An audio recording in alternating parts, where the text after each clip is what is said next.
Liverpool Live with Mick Coyle. Rock, sport and talk for Liverpool.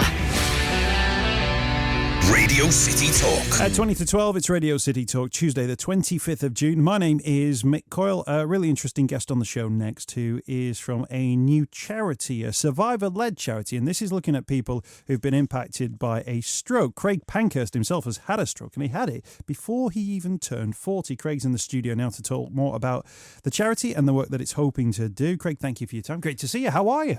I'm very well. Thanks ever so much for inviting me in. You had a stroke when you were... How old? 39? 39, yeah. April the 28th last year, unfortunately had my stroke, yes, at the age of 39. Had you been particularly unhealthy? Had you led an unhealthy lifestyle? I don't think so. My background certainly wasn't an unhealthy background. As a teenager and in my early 20s, I was a swimmer, reached international level, so I would guess I was classed as a bit of an elite athlete. But when I retired in the early 2000s, I guess I moved into being the ultimate sedentary male, forgetting to look after my physical and mental well-being, and a bit of a slave to my job. Put on some weight, still had the same calorie intake as I did as a swimmer, but didn't have the need for such, and also started to have the occasional glass of wine. So I guess I was a bit of a ticking time bomb waiting to explode. But I certainly didn't have an unhealthy background. No, absolutely. And I think people, when they think, oh, you'd been an elite athlete, well, surely that put in a little bit of groundwork that might have kicked you into your 50s or 60s before a stroke might have struck, so to speak. There's a lot of ignorance, I think, around what a stroke actually is. What does it feel like when you're having a stroke? An experience I never want to relive, to be honest. So I woke up on the Saturday, the 28th of April, about 6 a.m, opened my eyes, but there was just blackness in the room. There was no light shining. When the light suddenly did enter my eyes, my eyes, the way I describe it, is my right eye was rotating in one direction and my left eye in the completely opposite direction, which made me feel incredibly ill. Made it to the bathroom where I was sick, and I went back to bed. I had the most crushing migraine, but ultimately that's how it manifested in myself, was a crushing headache and vomiting and this feeling of awful vertigo. And in terms of then what had happened when you ended up in front of a medical professional, how did they explain to you what it is that was going on inside your head? So after a series of MRI and MRA scans, it took a couple of weeks really to identify what the cause of my stroke was, but ostensibly it came back that I had a dissection to my cerebral artery, so essentially a tear in the artery in my neck, which caused a blood clot, which then moved to my brain, and then bang, that was it. That was the cause of my stroke, and I still have that tear to my artery. And when they said to you, look, let's have a look at what you like, and when you said, look, I've been an elite swimmer, albeit, slightly lapsed. Body shape's changed a little since then. And you were they obviously knew your age because they had your details. Were they saying that was uncommon, that this was a strange event, that this was a rare occurrence? No, sadly not. The preconception of the general public, as it was for me as well, was that strokes really typically happen to people of the older generation. That's absolutely not the case. Since I've now become a survivor, it's something that I'm wholly passionate about, and through the research that I've conducted and the information that's out there, stroke can happen at any age. Babies can have strokes right the way through to the aging population. We're all susceptible. And again, that thing of, and I think that again, ignorance around it. People might look at you and think, well, I thought people who had a stroke had one side of the face that drooped, that there was slurred speech, they weren't as clear, they struggled to walk as well. Physically, you look as if you're in ship shape. You physically, you're not showing any signs of stroke. Is that part of the course? Again, is that the norm, or is that a misconception that people are hugely physically impacted by a stroke? The effects of stroke are different. So every stroke is individual, and it impacts potentially a different area of the brain to an individual, and therefore the effects they have in after stroke can be very, very different.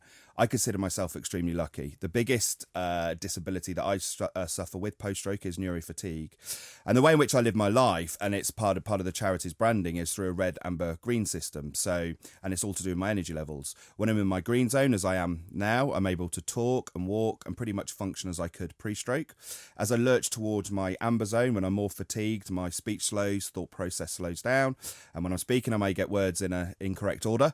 And my left side becomes a little bit more week. And then if I move into my red zone, I'm unable to communicate. And it's not because I'm incapable. I'm just too fatigued. So physically and verbally, I'm unable to communicate at all.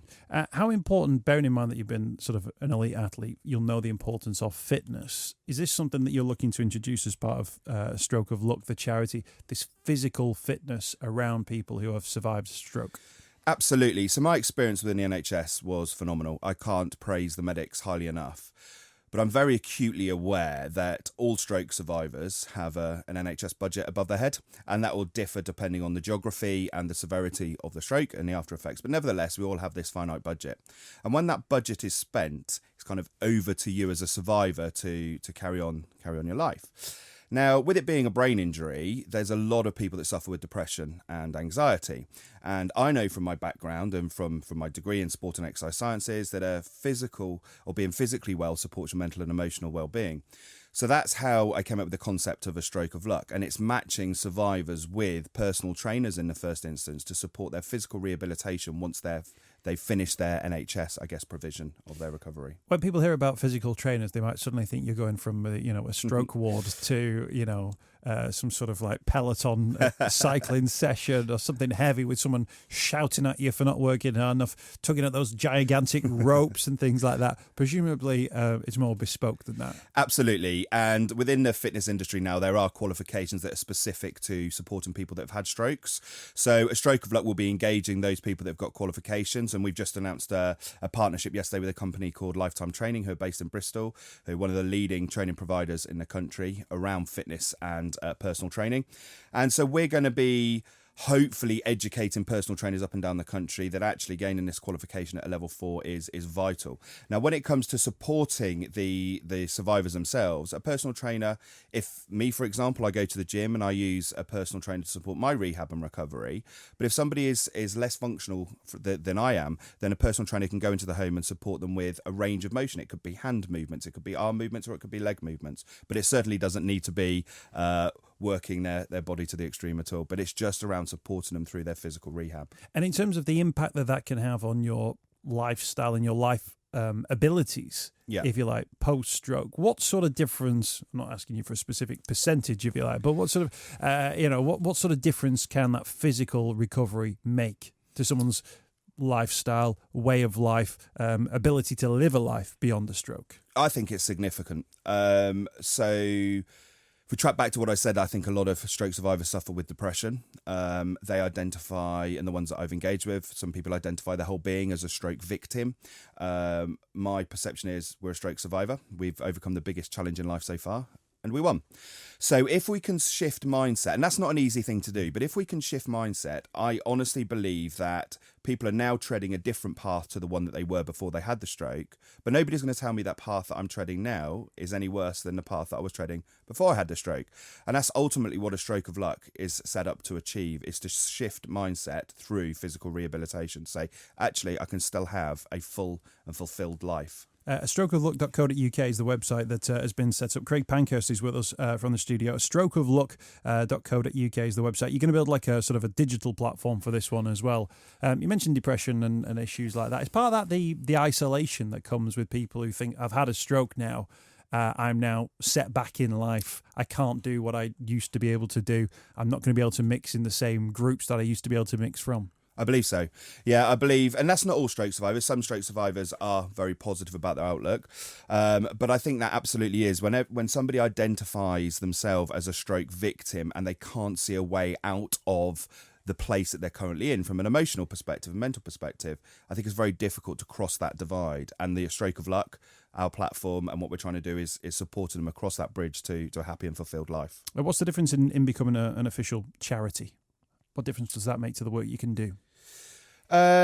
Ostensibly, it's around our engagement. So we're looking at partnerships between the private, the public, and also the charitable sector as well. What we're looking to do, so just to explain our portal a little bit, we're currently building this online web platform, which ostensibly, if you think of it like a dating website, it's not. But one side of the platform will be stroke survivors like myself who can register, create their own personal profiles. And the other side of the website will be fitness professionals.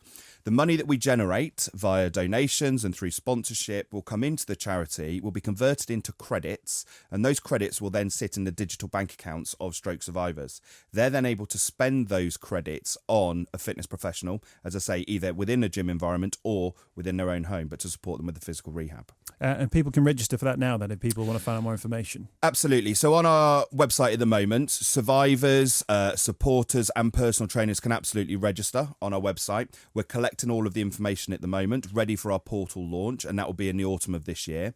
What we're doing at the moment, so we launched on the 1st of May. We've got a launch on the 6th of September, and between May the 1st and the 6th of September, it's about creating awareness of this new charity that's in the marketplace. And for us to bring in the donations required to enable us to build this portal, then ready for launch in autumn, so we can see the first engagement between a survivor and a personal trainer. You've got an event coming up in the September as well, a charity ball, am I right in saying? It is. That'll be our official launch of the charity. It's being hosted at Liverpool Football Club at Anfield Stadium in the beautiful game lounge there. Before I set up a Stroke of Luck, I had my own business, and Liverpool were my largest client, and one of their employees, Julie Harris, is a trustee of the charity. So yeah, working very closely with Liverpool Football Club, and very fortunate that we're going to be having a launch event there on Friday the 6th of September. So for people who've been impacted by a stroke, there may be people as well, I'm guessing, who've been impacted by a stroke but haven't really told that many people, and almost don't want to go through the hassle of having to explain it because they think there's either an ignorance around it or a stigma around it as well. Yeah, absolutely. So we find we've set up a Facebook group. So we're on all social platforms. We've got a closed group for survivors where people can interact with one another and kind of share how they're feeling.